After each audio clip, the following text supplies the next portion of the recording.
Halo semuanya, perkenalkan nama saya Salsabila Thaibah. Di sini saya akan menjelaskan why kenapa produk wadah hadir. Karena dulu kurangnya produk kecantikan halal, aman, dan cocok untuk perempuan Indonesia. Dari situ, Paragon lewat brand Wardah ingin memecahkan masalah tersebut dengan menghadirkan produk kecantikan halal berkualitas tinggi dan bikin perempuan Indonesia tampil percaya diri tanpa harus melanggar nilai agama. Assalamualaikum. Saya perkenalkan nama saya Rizky Stirehkomi 254071076. Saya akan menjawab pertanyaan atau pembahasan mengenai jika bisnis besar, nilai apakah yang tidak boleh dikompromikan? Ada 5 nilai dasar, yaitu ketuhanan, percaya akan Tuhan, dan percaya akan agama, mematuhi segala peraturan dari agama tersebut. Kedua, kepedulian, saling toleransi, sebisa mungkin kita bertoleran antara satu dengan yang lainnya. Yang ketiga, kerendah hatian, mau belajar apapun dari siapapun. Yang keempat, ketangguhan.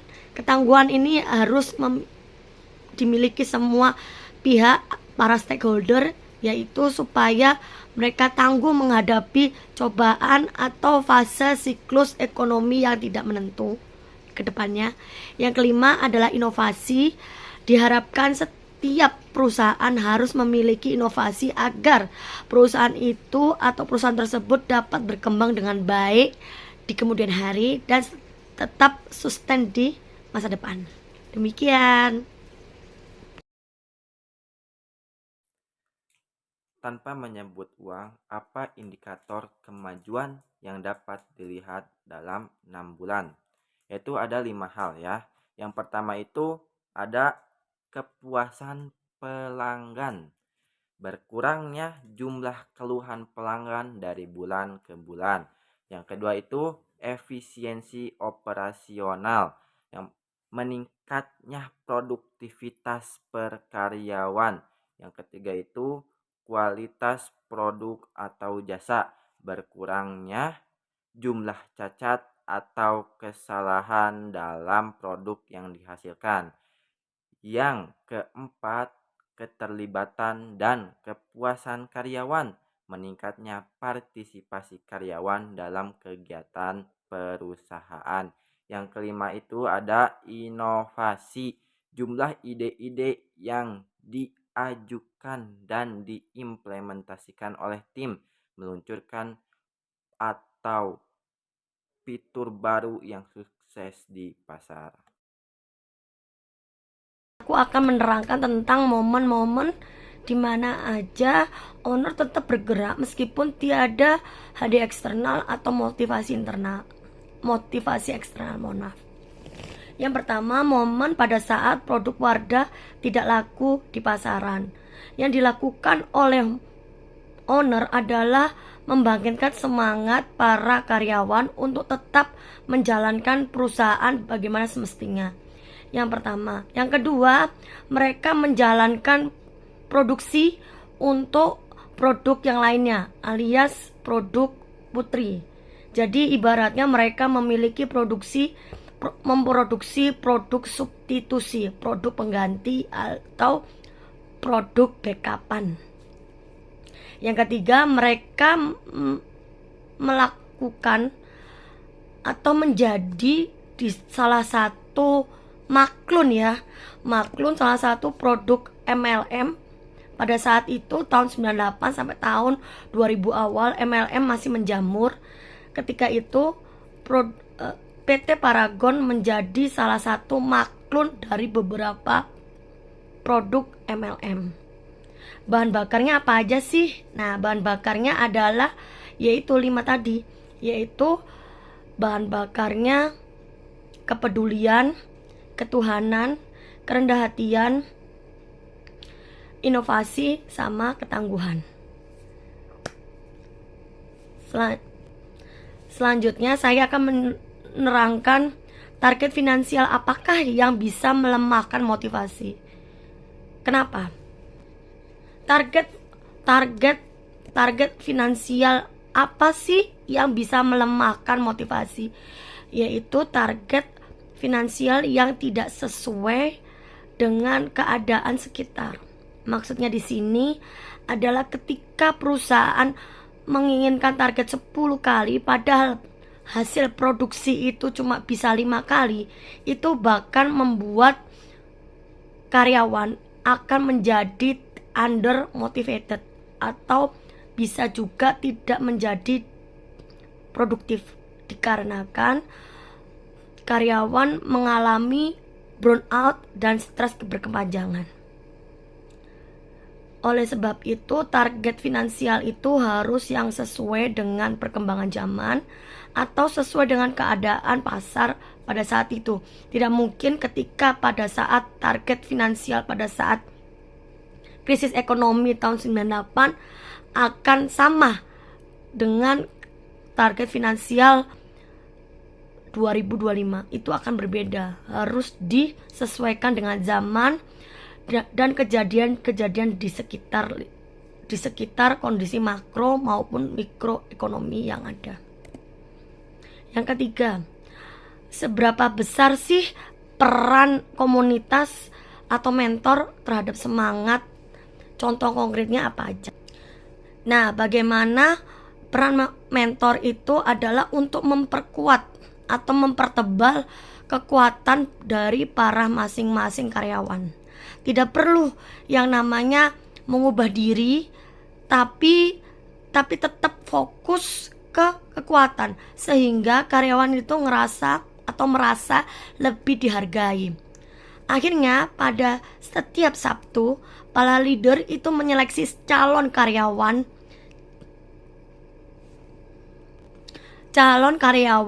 agar harapannya dari awal agar karakternya itu terseleksi dengan baik. Harapannya dari awal mereka bisa menyeleksi orang-orang yang memiliki potensi bagus untuk di masa depan di perusahaan ini. Sehingga tidak perlu memerlukan waktu yang lama untuk menyamakan visi seseorang dengan perusahaan Paragon itu sendiri. Demikian. Lalu, saya lupa.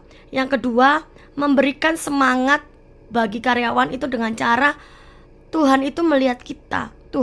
Allah itu melihat kinerja kita, sehingga kita itu wajib dan patut untuk melakukan segala sesuatu itu dengan totalitas. Tidak boleh setengah-setengah karena Allah itu melihat kita dengan sesama. Yang terakhir adalah poin ketiganya atau poin dari yang terakhir ini adalah ketika kita sudah melakukan totalitas untuk mengerjakan sesuatu, harapannya itu sudah menjadi sama dengan menghargai effort orang. Kita harus memberikan maksimal untuk perusahaan ini sehingga orang lain merasa dihargai. Karena merasa dihargai, diharapkan produktivitas dari masing-masing karyawan itu semakin meningkat tiap tahunnya. Demikian penjelasan saya. Wabillahi taufik wal hidayah. Wassalamualaikum warahmatullahi wabarakatuh. Selanjutnya yaitu mimpi dan arah. Apa sih visi 3-5 tahun dalam satu kalimat, yaitu perubahan.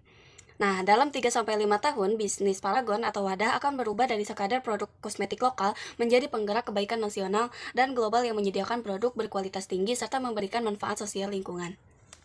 Selanjutnya yaitu, jika visi terasa mengawang, bagian mana yang bisa diukur atau diuji? Nah, visi memang terdengar besar dan abstrak, tapi bagian yang bisa diukur adalah hasil-hasil nyata yang mendukung tercapainya visi itu. Di Paragon, hal itu bisa dilihat dari pertumbuhan bisnis, ekspansi global, dan dampak sosial yang bisa dihitung. Jadi, dari visi yang mengawang, kita turunkan jadi angka-angka yang bisa kita capai dan ukur. Selanjutnya yaitu apa konsekuensi jika visi tidak tercapai dan siapa yang paling dirugikan.